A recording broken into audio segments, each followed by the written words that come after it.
ಮೊದಲೊಂದಿಪೆ ನಿನಗೆ ಗಣನಾಥ ದೇವ ವಂದಿಪೆ ನಿನಗೆ ಗಣನಾಥ ಮೊದಲೊಂದಿಪೆ ನಿನಗೆ ಗಣನಾಥ ದೇವ ವಂದಿಪೆ ನಿನಗೆ ಗಣನಾಥ ಬಂದ ವಿಘ್ನಗಳ ಕಳೆ ಗಣನಾಥ ದೇವ ಬಂದ ವಿಘ್ನಗಳ ಕಳೆ ಗಣನಾಥ ಬಂದ ವಿಘ್ನ ಕಳೆ ಗಣನಾಥ ವಂದಿಪೆ ನಿನಗೆ ಗಣನಾಥ ಮೊದಲೊಂದಿಪೆ ನಿನಗೆ ಗಣನಾಥ ವಂದಿಪೆ ನಿನಗೆ ಗಣನಾಥ.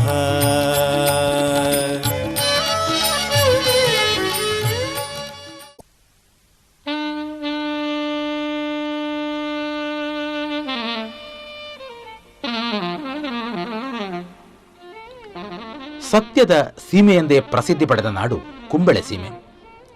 ಸೀಮೆಯ 4 ಪ್ರಮುಖ ಸೀಮಾ ಕ್ಷೇತ್ರಗಳಲ್ಲಿ ಆದಿ ಪೂಜಿತ ಮಧೂರು ಶ್ರೀ ಮಹಾಗಣಪತಿಯ ಕ್ಷೇತ್ರ ಅತ್ಯಂತ ಪ್ರಮುಖವಾದದ್ದು. ಸೀಮೆಯಲ್ಲಿ ಏನೇ ನಡೆದರೂ ಮಧೂರು ಮಹಾಗಣಪತಿಗೆ ಮುದದಿಂದ ಮೊದಲೊಂದಿಸುವ ಅಗ್ರಪೂಜೆ. ಕಾಸರಗೋಡು ನಗರದಿಂದ 7 ಕಿಲೋಮೀಟರ್ ಈಶಾನ್ಯಕ್ಕೆ ಮಧೂರು ಗ್ರಾಮವಿದೆ. ಸದಾ ಹಸಿರು ಹಸಿರಾಗಿ ಕಂಗೊಳಿಸುವ ಬಯಲಿನ ನಡುವೆ ತುಂಬಿ ಹರಿಯುವ ಮಧುವಾಹಿನಿ ನದಿಯ ತೀರದಲ್ಲಿ ಶ್ರೀ ಕ್ಷೇತ್ರ ಶೋಭಿಸುತ್ತಿದೆ. ನದಿಯ ದಡದಲ್ಲಿ ಪೂರ್ವಾಭಿಮುಖವಾಗಿ ಶೋಭಿಸುವ ಗಜಪೃಷ್ಠಾಕಾರದ 3 ಅಂತಸ್ತಿನ ಶ್ರೀ ಮದನಂತೇಶ್ವರ ಸಿದ್ಧಿವಿನಾಯಕನ ಕ್ಷೇತ್ರ ನಾಡಿನ ಬೃಹನ್ ಮಂದಿರ.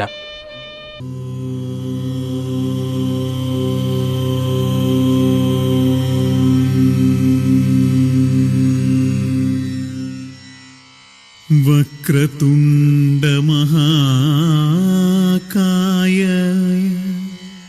ಕೋಟಿ ಸೂರ್ಯ ಸಮಪ್ರಭಾ ನಿರ್ವಿಘ್ನಂ ಕುರು ಮೇ ದೇವಾ ಸರ್ವಕಾರ್ಯೇಷು ಸರ್ವದಾ.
ಮೂಡು ಗೋಪುರದ ಮಹಾದ್ವಾರದ ಮೂಲಕ ಕೈಮುಗಿದು ಒಳಗೆ ಪ್ರವೇಶಿಸಿದಾಗ ಎತ್ತರವಾದ ಸುಂದರ ಕಂಚಿನ ಧ್ವಜಸ್ತಂಭವನ್ನು ಕಾಣಬಹುದು.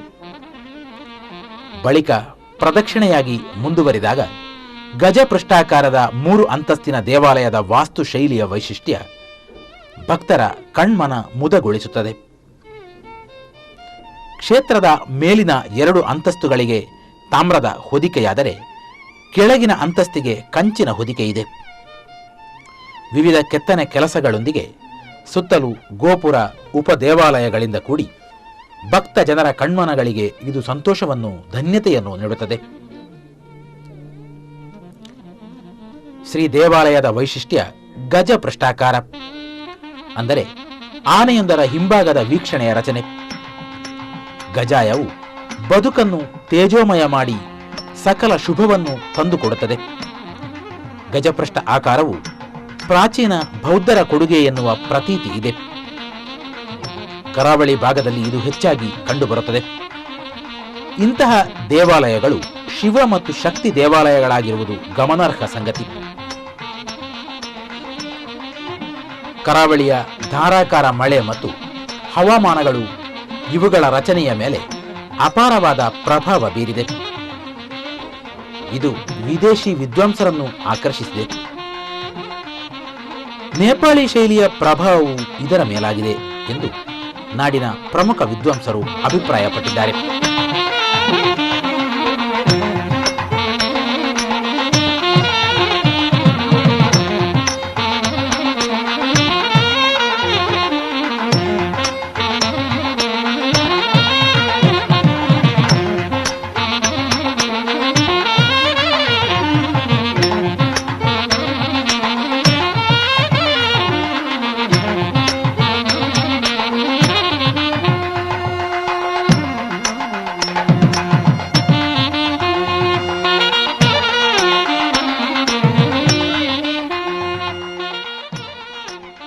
ಕ್ಷೇತ್ರದ ಮೂಡು ಗೋಪುರದ ಮಹಾದ್ವಾರದ ಮೂಲಕ್ಕೆ ಕ್ಷೇತ್ರಕ್ಕೆ ಆಗಮಿಸಿ ಮುಂದಕ್ಕೆ ಬಂದಾಗ ಕಾಶಿ ವಿಶ್ವನಾಥನ ಗುಡಿ ಇದೆ.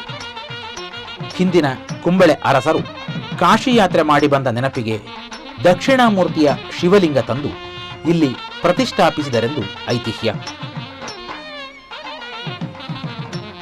ಮತ್ತು ಮುಂದಕ್ಕೆ ಹೋದಾಗ ಶ್ರೀ ಶಾಸ್ತಾರನ ಗುಡಿ, ಶ್ರೀ ದುರ್ಗಾ ಗುಡಿ, ಶ್ರೀ ಸುಬ್ರಹ್ಮಣ್ಯ ಗುಡಿ ಹಾಗೂ ಹಂಸರೂಪಿ ಸದಾಶಿವನ ಗುಡಿಗಳಿವೆ. ಇಲ್ಲಿ ನಮಸ್ಕರಿಸಿ ಮುಂದಕ್ಕೆ ಬಂದಾಗ ನಾದ ಮಂಟಪ, ನಮಸ್ಕಾರ ಮಂಟಪ ಸಿಗುತ್ತದೆ. ನಾದ ಮಂಟಪದಲ್ಲಿ ದೇವರ ಪೂಜೆಗೆ ನಾದ ಹೊರಡಿಸುವ ವಾದ್ಯೋಪಕರಣಗಳಿದ್ದರೆ, ನಮಸ್ಕಾರ ಮಂಟಪದಲ್ಲಿ ಪ್ರಾರ್ಥನೆ, ಪ್ರಸಾದ ವಿತರಣೆ ನಡೆಯುತ್ತದೆ.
ಇದರ ಪಕ್ಕದಲ್ಲೇ ಸದಾ ಜ್ವಲಿಸುತ್ತಿರುವ ಅಗ್ನಿಯೊಂದಿಗೆ ಹೊಗೆಯಾಡುತ್ತಿರುವ ಗಣಹೋಮದ ಕುಂಡವಿರುವ ಯಾಗ ಮಂಟಪವಿದೆ. ಇಲ್ಲಿ ಸದಾ ಗಣಪತಿ ಹವನ.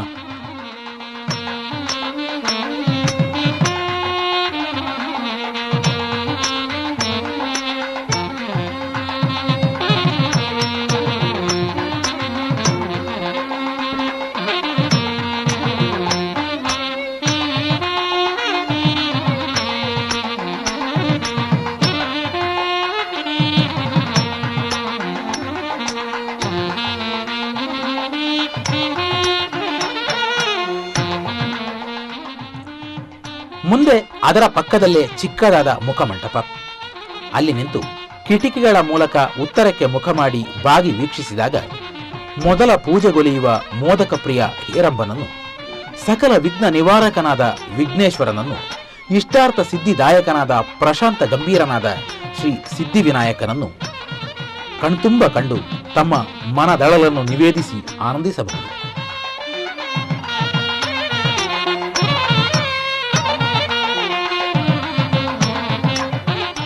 ಕಾಸರಗೋಡು ಜಿಲ್ಲೆಯ ಕುಂಬಳೆ ಸೀಮೆಯ ಬಹಳ ಇತಿಹಾಸ ಪ್ರಸಿದ್ಧವಾದ ದೇವಸ್ಥಾನ ಶ್ರೀ ಮದನಂತೇಶ್ವರ ವಿನಾಯಕ ದೇವಾಲಯ ಮಧೂರು. ಈ ದೇವಸ್ಥಾನ ಕಾಸರಗೋಡು ಪಟ್ಟಣದಿಂದ ಸುಮಾರು 6 ಕಿಲೋಮೀಟರ್ ದೂರದಲ್ಲಿದೆ. ಈ ದೇವಸ್ಥಾನದ ಆನುವಂಶಿಕ ಮೊಕ್ತೇಸರರು ಮಾಯಿಪ್ಪಾಡಿ ಅರಮನೆಯ ಹಿರಿಯ ಸದಸ್ಯರು. ಈಗಿನ ಟ್ರಸ್ಟಿಯವರ ಹೆಸರು ದಾನ ಮಾರ್ತಾಂಡವರ್ಮ ರಾಜ. ಶ್ರೀ ದೇವಸ್ಥಾನಕ್ಕೆ ಸುಮಾರು 5 ವರ್ಷಗಳಷ್ಟು ಹಳತ್ತು ಎಂಬ ಇತಿಹಾಸ ಇದೆ. ದೇವಸ್ಥಾನದ ಮೂಲ ಸ್ಥಾನ ಉಳೇತರಕ ಎಂಬಲ್ಲಿದೆ. ಇಲ್ಲಿ ಪ್ರಧಾನ ಸೇವೆ ಎಂದು ಹೇಳಿದರೆ ಅಪ್ಪ ಪಂಚಗಜ್ಜಾಯ ಮತ್ತು ಉದಯಸ್ಥಾನ ಮತ್ತು ಶಿವದೇವರಿಗೆ ರುದ್ರಾಭಿಷೇಕ. ಇಲ್ಲಿ ವಾರ್ಷಿಕ ಜಾತ್ರೆ ವಿಶ್ವ ಸಂಕ್ರಮಣಕ್ಕೆ ಪ್ರಾರಂಭವಾಗಿ 5 ದಿವಸ ಇರುತ್ತದೆ. ಈಗಿನ ಆಡಳಿತೆಯನ್ನು ಕಾರ್ಯನಿರ್ವಹಣಾಧಿಕಾರಿಗಳು ಮಲಬಾರ್ ದೇವಸ್ಥಾನ ಬೋರ್ಡ್ ಇವರು ನೋಡಿಕೊಂಡಿರುತ್ತಾರೆ. ಯಕ್ಷಗಾನ ಪಿತಾಮಹ ಪಾರ್ಥಿಸುಬ್ಬನು ಮುದದಿಂದ ನಿನ್ನ ಕೊಂಡಾಡುವೆನು ಅನವರತ, ಮದಬೂರ ವಿಘ್ನೇಶ ದೇವ ಜಗದೀಶನೆಂದು ಸ್ತುತಿಸಿರುವುದು ಇಂದಿಗೂ ಯಕ್ಷಗಾನದಲ್ಲಿ ಚಾಲ್ತಿಯಲ್ಲಿದೆ. ಗಣಪಗೆ ಚಲ್ವ ತ್ರಿಜಗ ವಂದಿತಗೆ ಆರತಿ ಎತ್ತೀರೆ, ಆರತಿ ಎತ್ತೀರೆ. ಗಜಮುಖದವಗೆ ಗಣಪಗೆ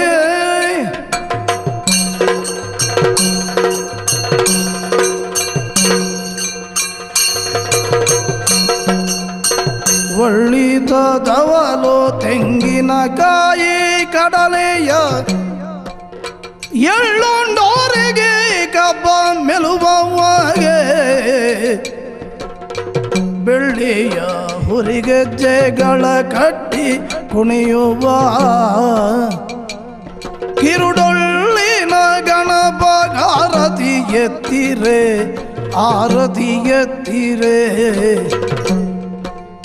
ಗಜಮುಖದವಗೆ ಗಣಪಗೆ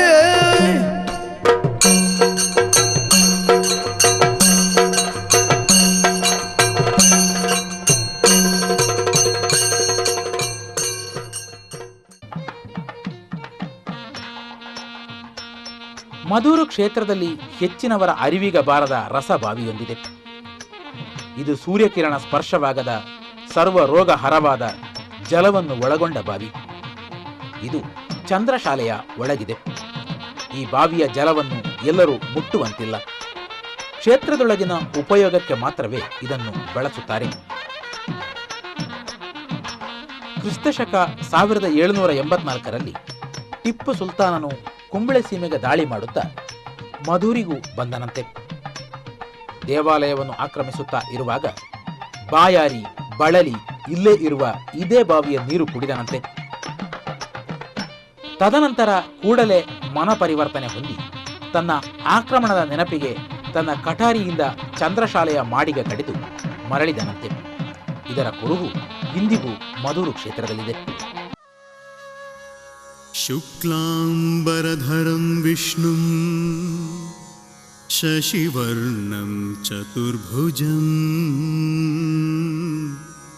ಪ್ರಸನ್ನವದನಂ ಧ್ಯಾಯೇತ್ ಸರ್ವವಿಘ್ನೋಪಶಾಂತಯೇ.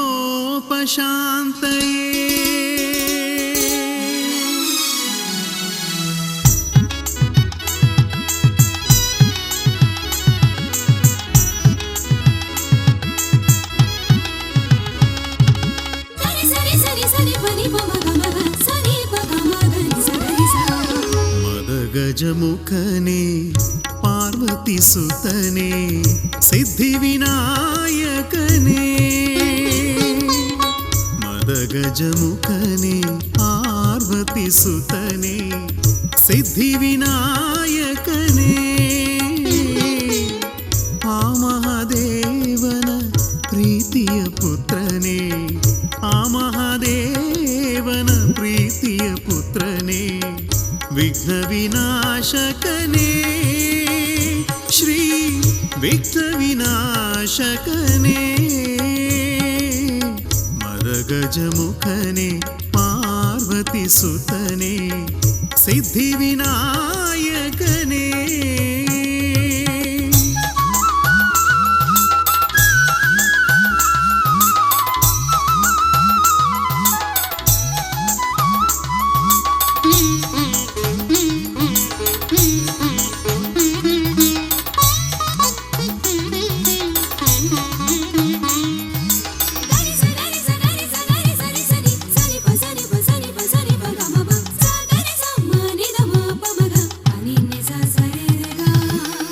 ಮೊದಲ ಪೂಜೆಯ ಪಡೆಯುವ ದೇವನೇ ಮೊದಲೊಂದಿಪೆ ನಿನಗೆ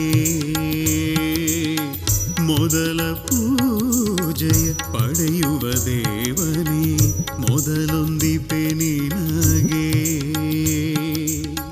ವೇದವ್ಯಾಸರ ಎದುರಲಿ ಕುಳಿತು ಭಾರತ ಬರೆದವನೇ ವೇದವ್ಯಾಸರ ಎದುರಲಿ ಕುಳಿತು ಭಾರತ ಬರೆದವನೇ ದಂತದಿ ಗ್ರಂಥವ ಬರೆದವನೇ ಮದಗಜಮುಖನೇ ಪಾರ್ವತಿ ಸುತನೇ ಸಿದ್ಧಿವಿನಾಯಕನೇ ಮದಗಜಮುಖನೇ ಪಾರ್ವತಿ ಸುತನೇ ಸಿದ್ಧಿವಿನಾಯಕನೇ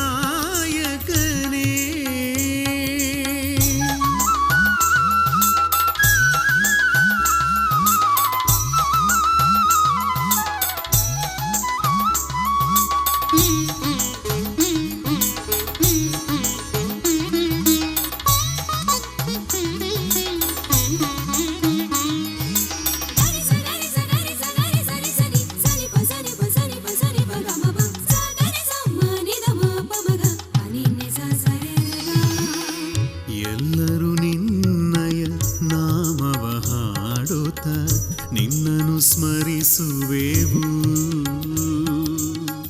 ಎಲ್ಲರೂ ನಿನ್ನಯ ನಾಮವ ಹಾಡುತ್ತ ನಿನ್ನನ್ನು ಸ್ಮರಿಸುವೆವು ಏಕದಂತನೆ ವಿಘ್ನರಾಜನೆ ವಿಘ್ನವನೀಗಿಸಯ್ಯ ಏಕದಂತನೆ ವಿಘ್ನರಾಜನೆ ವಿಘ್ನವನೀಗಿಸಯ್ಯ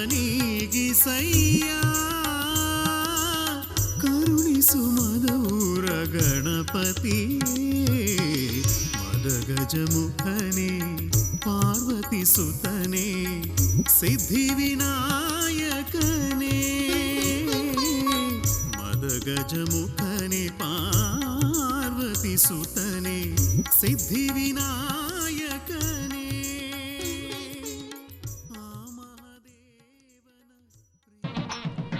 ದೇವಾಲಯದ ನಮಸ್ಕಾರ ಮಂಟಪದ ಮೇಲ್ಭಾಗದಲ್ಲಿ ನವಗ್ರಹರ ದಿಕ್ಪಾಲಕರ ಸುಂದರ ರೂಪಗಳಿವೆ. ಅಲ್ಲದೆ ಸುತ್ತಲೂ ಪುತ್ರ ಕಾಮೇಷ್ಟಿಯಿಂದ ಸೀತಾ ಸ್ವಯಂವರದವರೆಗಿನ ರಾಮಾಯಣದ ಚಿತ್ರಗಳ ಅಪೂರ್ವವಾದ ಕೆತ್ತನೆ ಮನೋಹರವಾಗಿದೆ.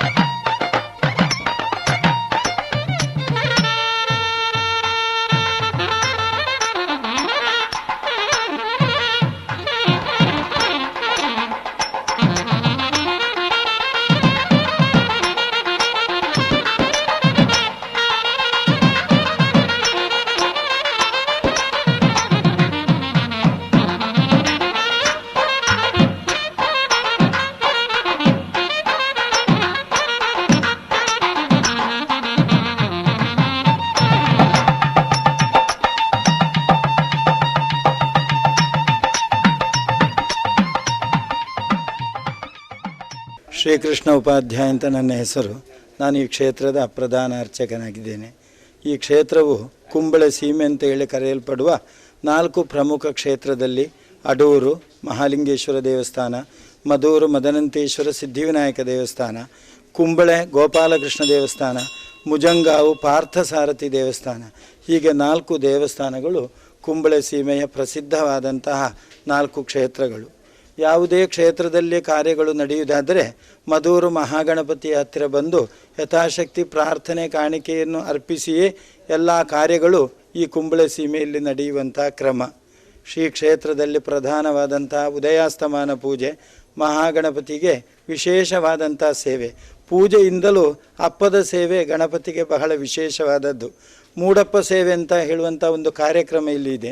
ಊರಿಗೆ ಏನಾದರೂ ಆಪತ್ತುಗಳು ಬಂದರೆ ಸಾಮೂಹಿಕವಾಗಿ ಎಲ್ಲ ಭಕ್ತಾದಿಗಳು ಒಂದಾಗಿ ಸೇರಿಕೊಂಡು ಮಹಾಗಣಪತಿಯನ್ನು ಅಪ್ಪದಲ್ಲಿ ಮುಚ್ಚುವಂತಹ ಒಂದು ಕಾರ್ಯಕ್ರಮ. ಮರುದಿನ ಬಾಗಿಲು ತೆಗೆದಾಗ ಇಡೀ ವಿಗ್ರಹವು ಈ ತುಪ್ಪದ ಪಸೆ ಜೇನು ಎಲ್ಲ ಹೀರಿಕೊಂಡು ಬರೇ ಅಪ್ಪವು ಮೊದಲನ ಹಿಟ್ಟಿನ ಹಾಗೆ ಇರ್ತದೆ. ಅದು ಇಲ್ಲಿ ಒಂದು ವಿಶೇಷವಾದಂಥ ಸೇವೆ. ಮದನಂತೇಶ್ವರ ದೇವರಿಗೆ ಶತರುದ್ರಾಭಿಷೇಕ, ಏಕಾದಶ ರುದ್ರಾಭಿಷೇಕ ಇಂತಹ ಅಭಿಷೇಕವಾದಂಥ ಕಾರ್ಯಕ್ರಮಗಳು. ಈ ಕ್ಷೇತ್ರದಲ್ಲಿ ವಿಶೇಷವಾದದ್ದು ಅಂತ ಹೇಳಿದರೆ ಇಲ್ಲಿಯ ಬಾವಿಯ ನೀರು. ಟಿಪ್ಪು ಸುಲ್ತಾನನು ಬಂದು ಈ ಕ್ಷೇತ್ರವನ್ನು ನಾಶ ಮಾಡಲಿಕ್ಕೆ ಬರುವಾಗ ಅವನ ಮನಸ್ಸು ತಿರುಗಿ ಈ ಕ್ಷೇತ್ರವನ್ನು ಇನ್ನು ನಾನು ಹಾಳು ಮಾಡುವುದಿಲ್ಲ ಅಂಥೇಳಿ ಹಿಂದೆ ಹೋದಂಥ ಒಂದು ಐತಿಹಾಸಿಕ. ಅಲ್ಲಿ ಬಾವಿಯಲ್ಲಿ ಇರುವಂಥ ತೀರ್ಥವನ್ನು ಕುಡಿದ ಕೂಡಲೇ ಅವನ ಮನಸ್ಸು ತಿರುಗಿ ಹೋಯಿತು. ಇವತ್ತಿಗೂ ಅದು ಪವಿತ್ರವಾದಂತಹ ತೀರ್ಥ ಉಂಟು. ದೇವರ ನೈವೇದ್ಯಕ್ಕೆ ಮತ್ತು ಅಭಿಷೇಕಕ್ಕೆ ಮಾತ್ರ ಉಪಯೋಗಿಸುವಂತಹ ನೀರು.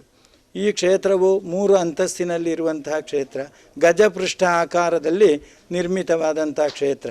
ಒಂದು ಗರ್ಭಗೃಹದ ಒಳಗೆ 2 ದೇವರು ಕೂತದ್ದು. ಮಹಾಗಣಪತಿ ತೆಂಕು ಭಾಗಕ್ಕೆ ಮುಖ ಮಾಡಿಕೊಂಡು ಗೋಡೆಗೆ ಬೆನ್ನನ್ನು ಕೊಟ್ಟು ಬಾಲಗಣಪತಿಯಂತೆ ಇರುವಂತಹ ಗಣಪತಿ. ಮತ್ತು ವಿಶೇಷ ಅಂತ ಹೇಳಿದರೆ ಬಲಮೂರಿ ಅಂದರೆ ಬಲಭಾಗಕ್ಕೆ ಇರುವಂಥ ಸೊಂಡಿಲು. ಸಾಧಾರಣ ಗಣಪತಿಯ ಸೊಂಡಿಲಿನಲ್ಲಿ ಅಪ್ಪ ಏನಾದರೂ ಇರ್ತದೆ. ಇಲ್ಲಿ ಅಮೃತ ಕಲಶವನ್ನು ಹಿಡ್ಕೊಂಡಂಥ ಗಣಪತಿ, ರೋಗ ರುಜಿನಗಳನ್ನು ಕೂಡ ದೂರ ಮಾಡುವಂತಹ ಗಣಪತಿ ಅಂತೇಳಿ ಪ್ರತೀತಿ. ಮಧೂರು ಕ್ಷೇತ್ರದ ಗರ್ಭಗುಡಿಯಲ್ಲಿರುವ ಶಿವಲಿಂಗವು ಸಾಮಾನ್ಯ ಶಿವಲಿಂಗಕ್ಕಿಂತ ಭಿನ್ನವಾಗಿದೆ. ಇದರ ನೆತ್ತಿಗೆ ಗಾಯವಾದ ಗುರುತಿದೆ.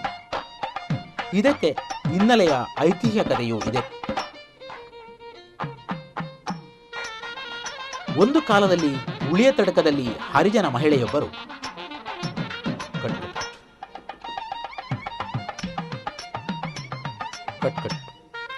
ಉಳಿಯ ತಡಕದಲ್ಲಿ ಹರಿಜನ ಮಹಿಳೆ ಮದರು ಎಂಬಾಕೆ ಸೊಪ್ಪು ಹರಿಯುತ್ತಿದ್ದಾಗ ಆಕೆಯ ಕತ್ತಿಯು ಶಿಲೆಯೊಂದಕ್ಕೆ ತಾಗಿ ರಕ್ತ ಹರಿಯಲು ಆರಂಭವಾಯಿತಂತೆ. ಇದನ್ನು ಕಂಡು ಭಯಭೀತಳಾದ ಆಕೆ ನಾಡಿನ ಜನತೆಗೂ ರಾಜರಿಗೂ ತಿಳಿಸಿದಾಗ ದೈವಿ ಸಂಕಲ್ಪದಂತೆ ಹೀಗಾಯಿತೆಂದು ಗುರುತಿಸಿ ಅದೇ ಸ್ಥಳದಲ್ಲಿ ಮದನಂತೇಶ್ವರನನ್ನು ಪ್ರತಿಷ್ಠಿಸಿ ಪೂಜಿಸಲಾರಂಭಿಸಿದರೆಂಬುದು ಜಾನಪದ ಐತಿಹ್ಯ. ಅನಂತರ ಮದರು ಎಂಬ ಹೆಸರಿನಿಂದಾಗಿಯೇ ಇಲ್ಲಿಗೆ ಮಧೂರು ಎಂಬ ಹೆಸರು ಬಂತೆಂದು ಪ್ರತೀತಿ. ಇದೇ ರೀತಿ ಇಲ್ಲಿನ ಗಣಪತಿ ಎಂದರೆ ಗೋಡೆಯಲ್ಲಿ ಮೂಡಿಬಂದ ವಿಘ್ನರಾಜ. ಕ್ಷೇತ್ರದಲ್ಲಿ ಪೂಜಾದಿ ಕೈಂಕರ್ಯಕ್ಕೆ ಬರುತ್ತಿದ್ದ ವೈದಿಕರು ತಮ್ಮೊಂದಿಗೆ ಮಕ್ಕಳನ್ನು ಕರೆತರುತ್ತಿದ್ದರಂತೆ. ಒಮ್ಮೆ ಹಿರಿಯರೊಂದಿಗೆ ಉತ್ಸವದ ದೇವಾಲಯಕ್ಕೆ ಬಂದ ಮಕ್ಕಳು ತಮ್ಮ ಬಾಲ ಸಹಜವಾದ ಆಟಗಳನ್ನು ಆಡುತ್ತಾ ಹಿರಿಯರಿಗೆ ಕಾಣದಂತೆ ದೇವಾಲಯದ ಒಳಗಿನ ಗೋಡೆಯಲ್ಲಿ ಗಣಪತಿಯ ಚಿತ್ರ ಬರೆದು ಹೂಗಳಿಂದ ಅಲಂಕರಿಸಿ ಪೂಜಿಸುತ್ತಾ ಹಿರಿಯರು ತಂದ ಅಕ್ಕಿಯ ಹುಡಿಯನ್ನು ನೀರಿನಲ್ಲಿ ಕಲಸಿ ಉಂಡೆಯಂತೆ ಮಾಡಿ ನೈವೇದ್ಯ ಮಾಡುತ್ತಾ ಶ್ರದ್ಧಾ ಭಕ್ತಿಯಿಂದ ಪೂಜೆಯಲ್ಲಿ ತನ್ಮಯರಾಗಿದ್ದರಂತೆ. ಇತ್ತ ಹಿರಿಯರು ಬಂದು ನೋಡುವಾಗ ಗೋಡೆಯಲ್ಲಿ ಕೊರೆದ ಗಣಪತಿಯ ಚಿತ್ರ ವಿಗ್ರಹ ಸ್ವರೂಪ ಪಡೆದು ಮಕ್ಕಳು ಶ್ರದ್ಧಾ ಭಕ್ತಿಯಿಂದ ಪೂಜಿಸುತ್ತಿದ್ದರಂತೆ. ಮುಂದೆ ಕಡು ಶರ್ಕರ ಪಾಕದಿಂದ ಈ ಚಿತ್ರದ ಉಬ್ಬು ಶಿಲ್ಪವನ್ನು ಮಾಡಿ ಅಲ್ಲಿಗೆ ಚಿಕ್ಕ ಬಾಗಿಲಿನ ಗುಡಿ ನಿರ್ಮಿಸಿದರೆಂಬುದು ಜನಪದ ಐತಿಹ್ಯ. ಇದರಂತೆ ಗೋಡೆಯಲ್ಲಿ ಮೂಡಿದ ಮಧೂರಿನ ಗಣಪತಿ ಇಂದಿಗೂ ಅಡ್ಡಡ್ಡ ಬೆಳೆಯುತ್ತಿದ್ದಾನೆಂದು ನಂಬಿಕೆಗಳಿವೆ. ಶ್ರೀ ಗಜಮುಖನ ಸೊಂಡಿಲು ಬಲಗಡೆಗೆ ಬಾಗಿದ್ದು ಬಲಮುರಿ ಗಣಪತಿ ಎಂದು ಪ್ರಸಿದ್ಧವಾಗಿದೆ. ಈ ರೀತಿಯ ವಿಗ್ರಹ ದೇಶದಲ್ಲೇ ಅಪೂರ್ವ. ಇಂತಹ ಗಣಪತಿ ಬಹಳ ಪ್ರಭಾವಶಾಲಿ ಎಂದು ನಂಬಿಕೆ.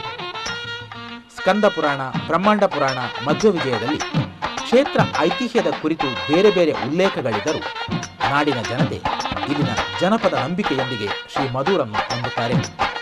ಮೊದಲ ಪೂಜೆಯೊಂದಿಗೆ ಆರಾಧಿಸುತ್ತಾರೆ.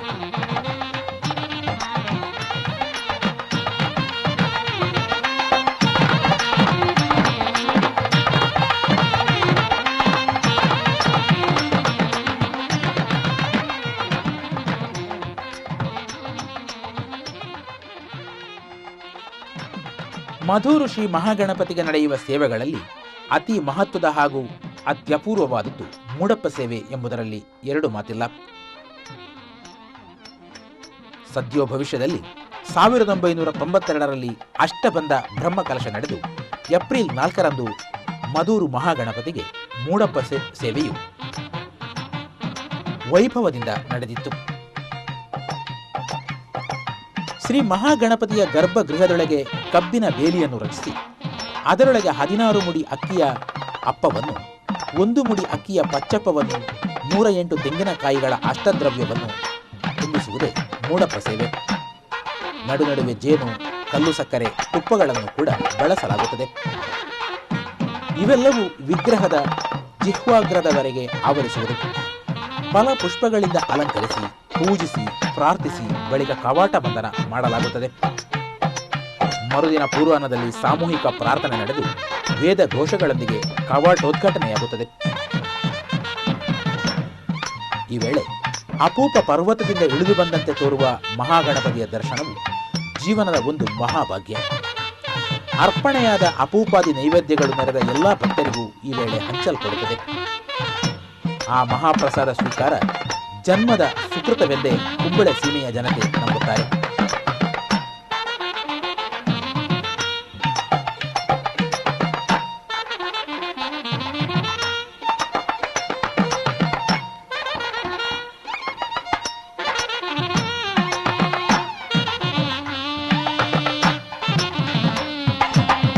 ವಿಷು ಸಂಕ್ರಮಣದಂದು ಧ್ವಜಾರೋಹಣವಾಗಿ 5 ದಿವಸಗಳ ಕಾಲ ಮಧೂರಿನಲ್ಲಿ ಉತ್ಸವ ಜರುಗುತ್ತದೆ. 4ನೆಯ ದಿನ ಇಡೀ ಉತ್ಸವ. ದೇವರ ಉತ್ಸವ ಮೂರ್ತಿಯು ವಿದ್ಯುತ್ ದೀಪಾಲಂಕೃತ ಘೋಷಯಾತ್ರೆಯಲ್ಲಿ ತಾಳ ಮೇಳಗಳಿಂದ ಕೂಡಿ ಮೂಲಸ್ಥಾನವಾದ ಉಳಿಯ ತಡಕಕ್ಕೆ ಚಿತ್ರಿಸುತ್ತದೆ.